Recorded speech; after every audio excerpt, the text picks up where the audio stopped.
Bismillahirrahmanirrahim. Assalamualaikum warahmatullahi wabarakatuh. Alhamdulillah wa syukurillah, la haula wa la quwata illa billah. Sahabat, puji syukur hanya milik Allah. Salam serta salam tercurah kepada Nabi kita, Nabi Muhammad sallallahu alaihi wasallam. Alhamdulillah kita masuk di hari yang ke-17 insyaallah. Kita akan bahas tentang zakat, di mana zakat itu merupakan bagian daripada rukun Islam.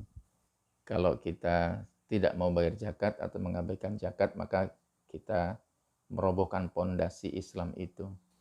Kemudian betapa pentingnya zakat sampai-sampai di beberapa surat itu mensejajarkan atau menyandingkan antara perintah sholat dengan perintah untuk menunaikan zakat. Di sini kita perlu ketahui bahwa zakat harta itu ada 4 jenis. Satu, sesuatu yang tumbuh dari tanah. Jadi baik yang berupa biji ataupun buah.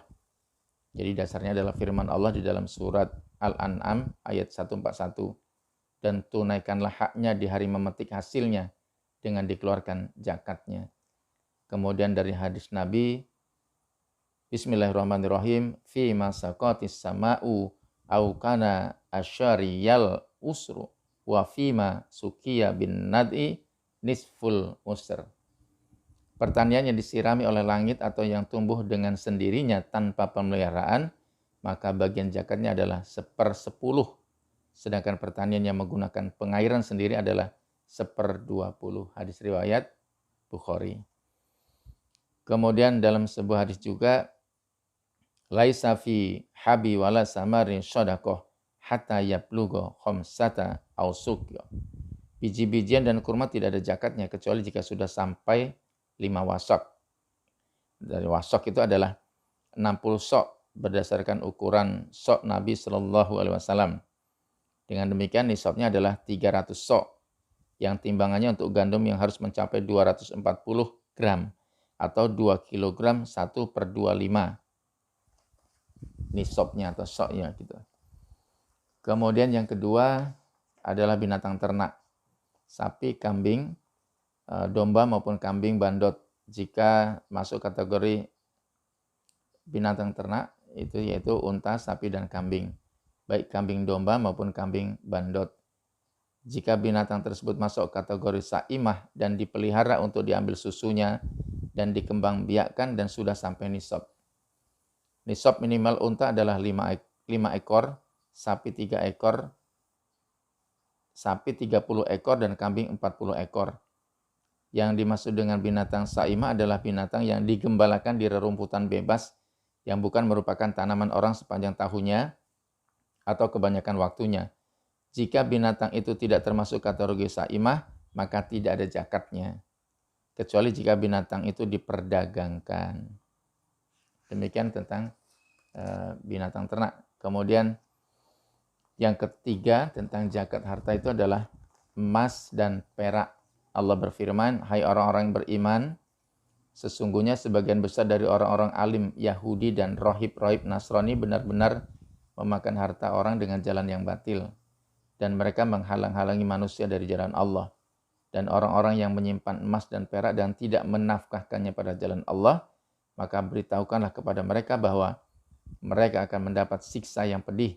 Pada hari dipanaskan emas perak itu dalam neraka jahanam, lalu dibakar dengannya dahi mereka, lambung dan punggung mereka. Lalu dikatakan kepada mereka, inilah harta bendamu yang kamu simpan untuk dirimu sendiri. Maka rasakanlah sekarang akibat dari apa yang kamu simpan itu. At-Taubah 34-35. Itu tentang emas. Yang dimaksud dengan menyimpannya adalah tidak membelanjakannya di jalan Allah. Dan pembelanjaan yang paling agung adalah membelanjakannya sebagai zakat. Itu tentang emas. Kemudian yang dimaksud dengan haknya adalah zakatnya, seperti yang ditafsirkan oleh riwayat hadis Muslim. Tidaklah yang mempunyai simpanan yang tidak mengeluarkan zakatnya. Maka harta yang berupa emas atau perak wajib dikeluarkan zakatnya. Apakah yang sudah berbentuk uang atau berbentuk logam atau perhiasan yang dipakai maupun yang tidak dipakai dan semisalnya. berdasarkan keumuman dalil-dalil yang menunjukkan kewajiban zakat pada keduanya tanpa perincian.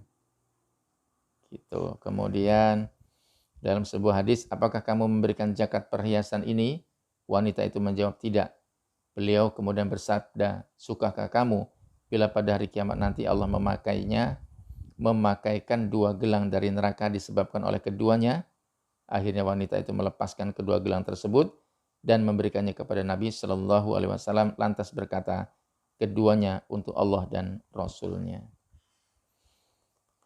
Itu. Kemudian yang keempat adalah barang dagangan atau komoditi, yaitu segala sesuatu yang dikembangkan dan diperdagangkan, baik berupa perabot, rumah, hewan, makanan, minuman, kendaraan, dan semisalnya yang bisa disebut sebagai harta yang berupa barang.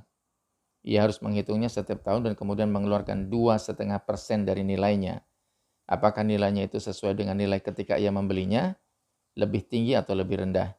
Para pemilik warung, alat-alat, onderdil, dan sebagainya berkewajiban melakukan perhitungan secara cermat dan menyeluruh mengenai barang yang kecil maupun besar dan kemudian mengeluarkan zakatnya.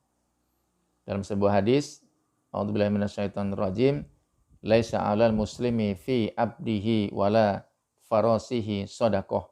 Tidak ada kewajiban zakat atas orang muslim berkenaan dengan budak dan kuda yang dimilikinya. Maka sahabat sekalian, tunaikanlah zakat harta kalian dan bersihkanlah dirimu dengannya. Sebab zakat yang kita berikan itu adalah keuntungan dan bukan kerugian. Wallahualam, orang-orang yang membayar zakat adalah orang-orang yang membersihkan hartanya. Demikian, terima kasih. Assalamualaikum warahmatullahi wabarakatuh.